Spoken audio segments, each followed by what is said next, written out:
The Democratic chorus rises in the Senate. Franken should resign. Washington.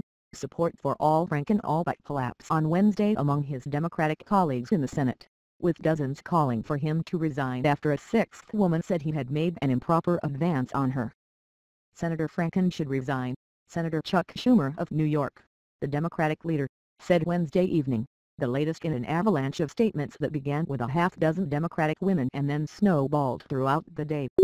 I consider Senator Franken a dear friend and greatly respect his accomplishments, but he has a higher obligation to his constituents and the Senate, and he should step down immediately. Mr. Franken, Democrat of Minnesota, has scheduled an announcement on his future in the Senate for Thursday, and he pushed back on a Minnesota Public Radio report that he would be resigning. No final decision has been made and the senator is still talking with his family, his office said on Twitter. By Wednesday evening, there was widespread expectation among senators in the Democratic caucus and aides that Mr. Franken would step down. If he does, he would be the most prominent lawmaker so far to be felled by the swirling allegations of sexual harassment and misconduct sweeping through the Capitol. On Tuesday, Representative John Conyers Jr., the longest-serving member of the House and the longest-serving African-American congressman in history, stepped down under severe pressure after multiple women said he had harassed them, including one who said she was fired for refusing to have sex with him. Continue reading the main story advertisement. Continue reading the main story. A freshman Democrat, Representative Ruben Kyawan of Nevada, has faced calls for his resignation since charges emerged Friday that he had repeatedly propositioned his former campaign finance director. Accusations against Mr. Franken include an episode of forcible kissing on the U.S. tour before he was elected and several allegations that he groped women as he posed with them for photographs. Senator Mitch McConnell, Republican of Kentucky and the majority leader, also called on Wednesday for Mr. Franken to leave the Senate. But by and large, Republicans have seemed more tolerant of infractions in their own ranks. House leaders have said nothing since it was revealed Friday that Representative Blaine Farenthold of Texas used $84,000 from a secret taxpayer fund to settle a lurid sexual harassment case filed against him. And Republicans are deeply divided over Alabama's Republican Senate candidate, Roy S. Moore, who has been accused of sexually assaulting teenage girls as young as 14, yet has maintained the support of President Trump and other conservatives. Representative Joe Barton of Texas, the state's senior Republican, announced last month that he would not seek re-election next year after graphic images that he sent to a constituent appeared on the internet. But he received little pressure to step down. Some have said Democrats are simply too quick to destroy their own, but the party appears intent on holding the high ground as sexual harassment scandals rock politics, entertainment and the news media.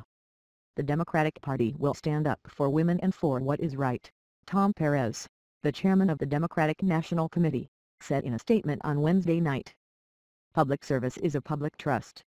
If you are a candidate for office or an elected official who is engaged in sexual misconduct, you should step aside, whether you sit in the United States House of Representatives, the United States Senate or the Oval Office. If Mr. Franken resigns, the state's Democratic governor, Mark Dayton, could choose his successor from a list of prominent female Democrats, including Lieutenant Governor Tina Smith and Attorney General Lori Swanson. The appointees could then run to fill the remainder of Mr. Franken's term next year, when the Democrats have the political momentum. That calculus may be playing in Democrats' minds. After Politico published accusations from a former congressional staff member on Wednesday morning that Mr. Franken had forcibly kissed her, Democrats slunk. Unlike earlier accusations, the newest one involved a congressional employee in the workplace. Mr. Schumer quietly worked through the day to urge Mr. Franken to step aside.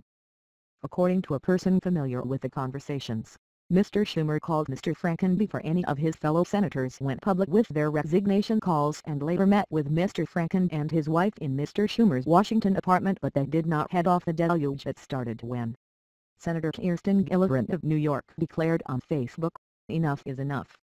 As elected officials, we should be held to the highest standards, not the lowest," Ms. Gillibrand wrote on Twitter.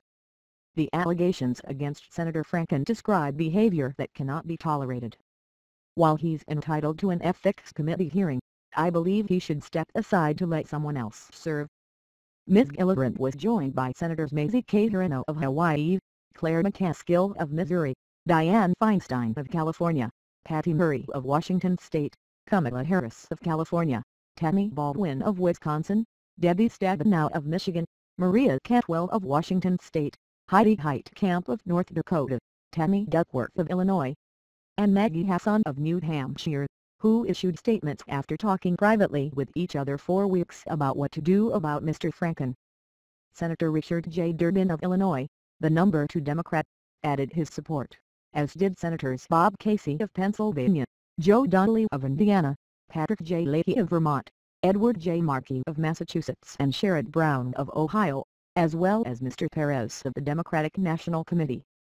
"It's time for him to resign," Mr. Durbin said. "It just seemed that the credible charges continued. I thought it might be an isolated incident or two. It seems to be that there was a pattern of conduct." By the end of the day, well more than half of the senators who caucus with the Democrats, 35 of 48, and nearly all of the Democratic women in the Senate, had said that Mr. Franken must go.